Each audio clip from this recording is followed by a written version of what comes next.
Welcome back to another episode of me going through 10,000 nickels in my quest to complete the 1938 through 1961 Jefferson nickel set.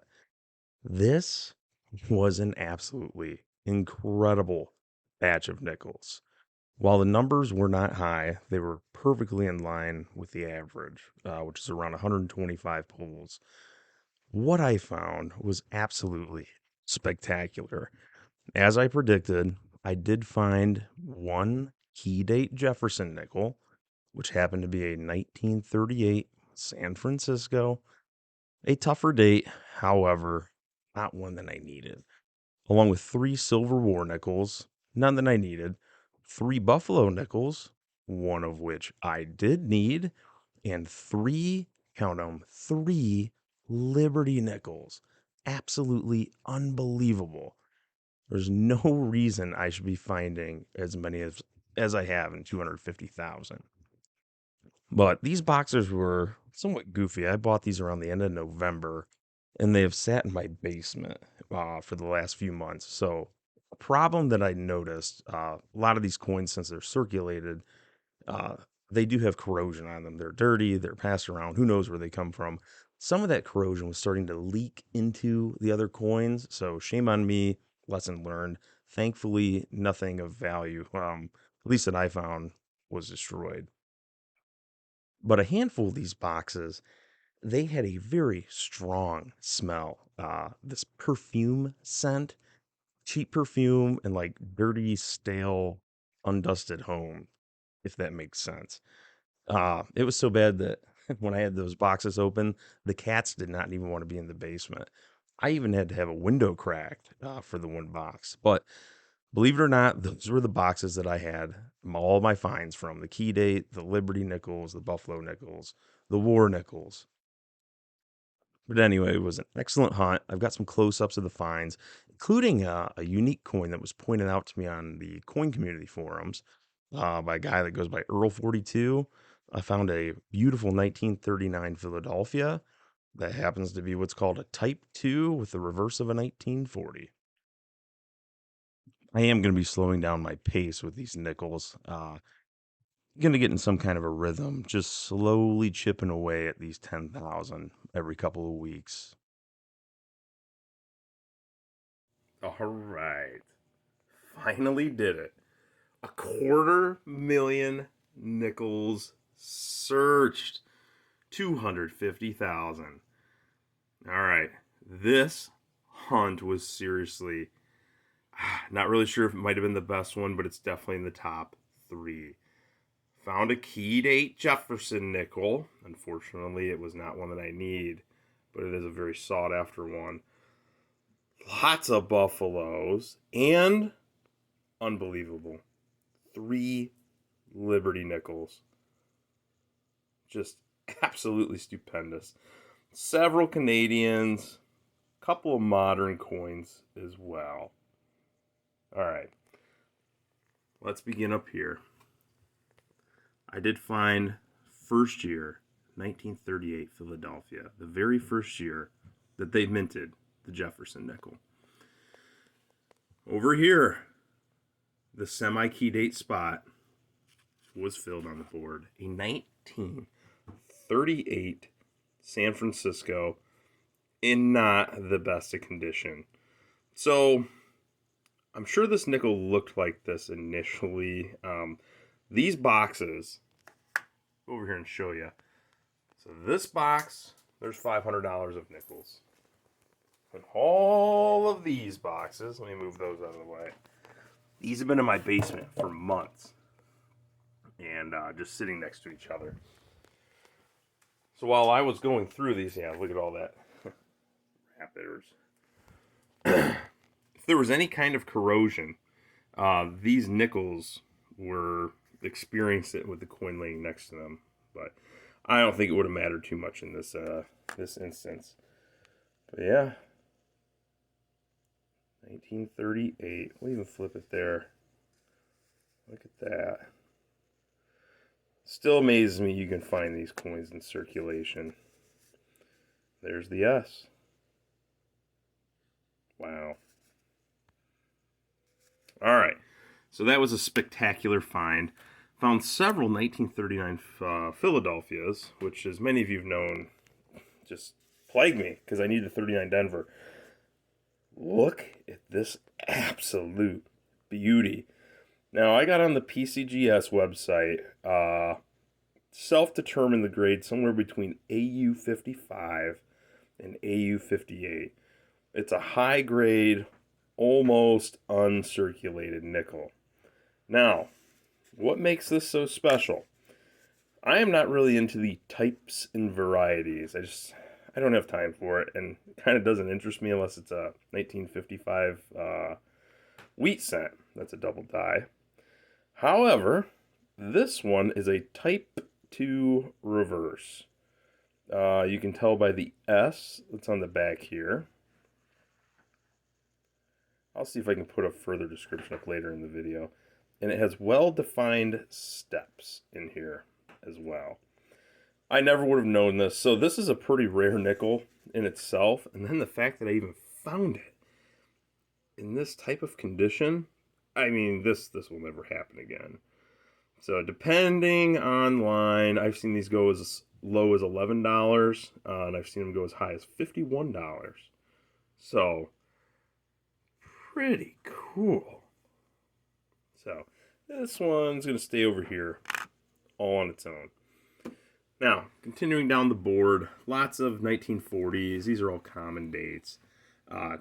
Only got 3 Silver War nickels. Common dates as well. This is quite a yucky little fellow, but hey, they're 35% silver. The nickels beginning in 1942, which I should say, this one's kind of unique. This is the first year that they started making these Silver War nickels. About halfway through the year, you can see there's 42, 42, and then same thing. But in an effort to curb usage of copper and nickel for the war effort, they threw in 35% silver. Now this one, I did not clean this. I found this in a roll as well. A beautiful 1943.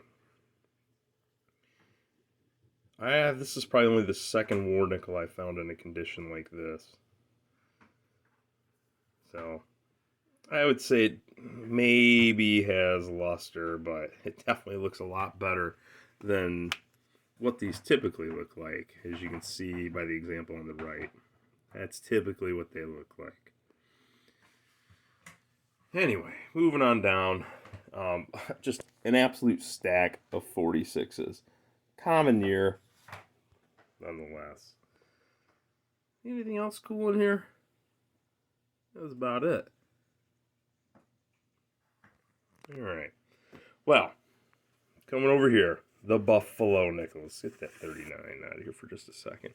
I found 3. 2 of them had dates. So these really old ones, because the dates are raised on it. So you can see where the date is on this one, 1936.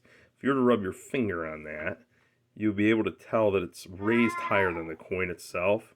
So just through years of being in circulation, they tend to rub slick. They completely rub off. I was nickedating these, however, this one, I mean, we'll check and see if that's a mint mark below there. It doesn't really look like it. I'll probably just leave that as it is. So, 36, Philadelphia. There's no mint mark below the E and the C. This one, this is my second or third one of these. This is a 1928. Denver. Pretty cool. Alright, now over here. Now, this is just an absolute anomaly. A lot of guys that complete this set while they're working on the Jefferson set, they'll go through 3, 4, 500,000 nickels. They usually only find 2 of these. So this is number 4, number 5, and number 6 that I have found in 250,000 nickels. So these are the nickels that were minted before the Buffalo nickels. As you can see by the date, these are extremely old. I found these 2 in the same box, only a couple rolls apart. And then I found this one in the third box that I was going through out of this batch. So That's what the back of these look like. How neat is that? This one actually still had some detail on the crown of Liberty. You can see the B, E, R, and part of the T. The crown is supposed to say Liberty. But, wow. Typically, these are a 1 in 100,000 coin. So I'll do my averages here in a little bit, but dramatically drop that average. 1 2009. I don't typically look for these, but if I spot them with the naked eye, I set them aside. These are kind of a good gauge just to see numbers wise. They did not mint a lot of these. I think there's around 40 million of this particular one minted. So when you're looking for these other nickels, like this, maybe, was it like 3.6 million they minted this, maybe 4.1, I don't know exactly this key date, but kind of gives you a gauge of how many's left out there in circulation. So, anyway, wow. So 250,000. All right. Got my my charts up here. Let's go ahead and get these tallied up, and I will be back momentarily. All right. I believe I was mistaken. I do have an edition. Not for the Jefferson books, but for the Buffalo nickels. I actually did need the 1928 Denver. You have to pardon the background noise here. Got monster trucks. So anyway, yeah, 1928 Denver, and I didn't even need Nicodate. There's the D. A little smudged up, but I'll take it. So, got that. Got one upgrade. It's actually in the silver nickels. The 1943 Philadelphia. I found this, I don't know, obviously in this last batch of 10,000. It's probably the nicest silver war nickel I've ever found. It ain't perfect, but as you can see, laying it next to the rest of them, she's an absolute stunner. All right, now this one is not going in the book. She's way too nice to be in the book. It's the 1939 Philadelphia. You can see quite a few minted. I'm still missing that pesky 39 Denver. I will find it. Anyway, so it was brought to my attention, not only is this coin in absolutely beautiful shape, but it is the 1939 Type 2, reverse of a 1940. So, bear with me here. So, the reverse of this nickel actually wasn't supposed to be on any of the nickels until we got to 1940. Somehow, human error, the dies must have got mixed up or something. If I'm wrong, please correct me in the comments, but that's how I read into it. So, it's definitely an AU condition. Absolutely stunningly beautiful. But that's it for the nickels. For the Jefferson nickels, it has now been 100,000 nickels since I added anything new. We got the brown book up here that I started as well. Anyway, one last thing. The Liberty V nickels. So here are all the Liberty Vs that I've ever found coin roll hunting. You can see we got these ones from 2023. This is back when I first started doing nickels, long ago. So it would have been, I guess, Valentine's Day of 2014. That is when I found the 1950 Denver. It was in my very first box. So that's the date that I found it. And then a few months later, I found another Liberty nickel as well. Anyway, here are the three that I found on this run. I actually need two of the three. I don't have a 1904, as you can see. And I needed a 1910. Mine stops at 1908. So these nickels are very rarely ever in any kind of decent condition. But what a cool piece of history. Absolutely amazing that you can still find these. This one is in pretty good condition. As you can see at the top, you can still see part of the Liberty. in her crown. All right, let's get back at it. One last thing before we get to the totals. So this is $2,000 of nickels. Yeah, I got a little lazy and stopped taking these in to get turned in after I would search them. So I have 40,000 nickels here, or 444 pounds. This is about 6 or 7 hours worth of work of just simply returning them to the bank. Uh, yeah, that sucks. Here are almost all of the boxes that I've searched. I am missing 35 boxes. I never thought I would get this far into this journey. So I threw away the first 35 and got some Sesame Street characters and Pinky Pig for scale and some protein. It's just a tower of nickels that I have went through. And then soon I'll have 20 more boxes to add to it. All right, let's get to these totals. Here's the chart showing all the nickels I have found belonging to this series after 250,000 nickels searched. The blue boxes, those are key date nickels. Green boxes, semi key date nickels. Anything gray, those are Silver War nickels. And then I've got some notations for Buffalo, Liberty, Canadian, and foreign. In the center, just some random fun facts. Total number of boxes is now 125 boxes. That's 2,775 pounds of nickels. 6,250 rolls, $12,500 face value. On average, I find a Buffalo nickel about every 4,300 nickels. The Liberty nickel average is completely jacked up. This should be closer to 100,000. One Liberty nickel in every 100,000 nickels. I have now found 7 in the last 250,000 nickels, bringing the average now to around 1 in 35,000. That is not realistic. Silver War nickels, roughly 1 in every 3,000, and so on. I've now searched over 17,000 feet of nickels. 17,000 feet. It's over 3.25 miles. I've now searched over 10 cubic feet of nickels. And some people's favorites, cracks me up, over 291 liters of nickels. Oh, golly.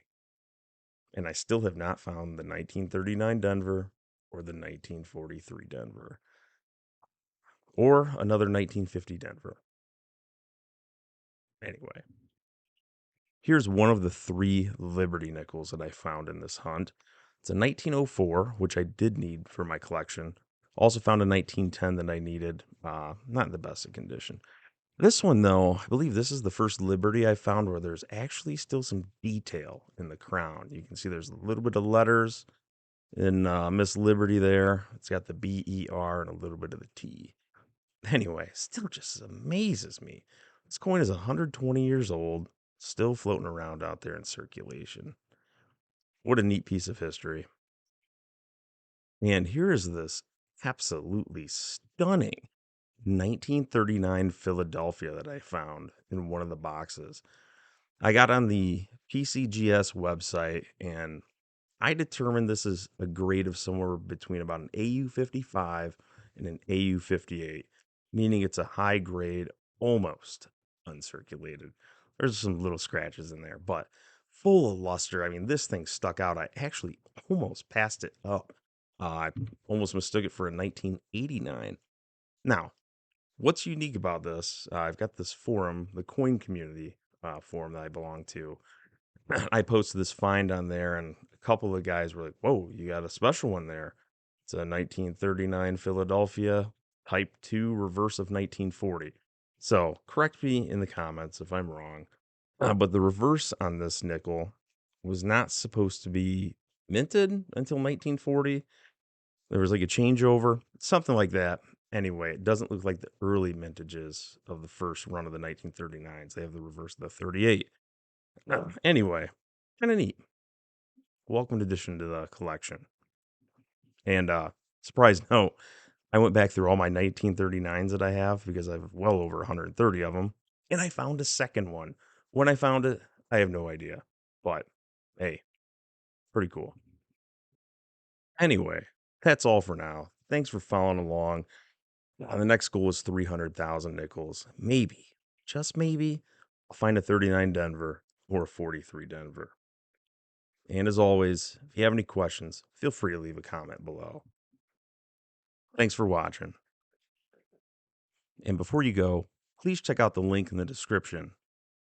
Again, thank you for watching and have a wonderful day.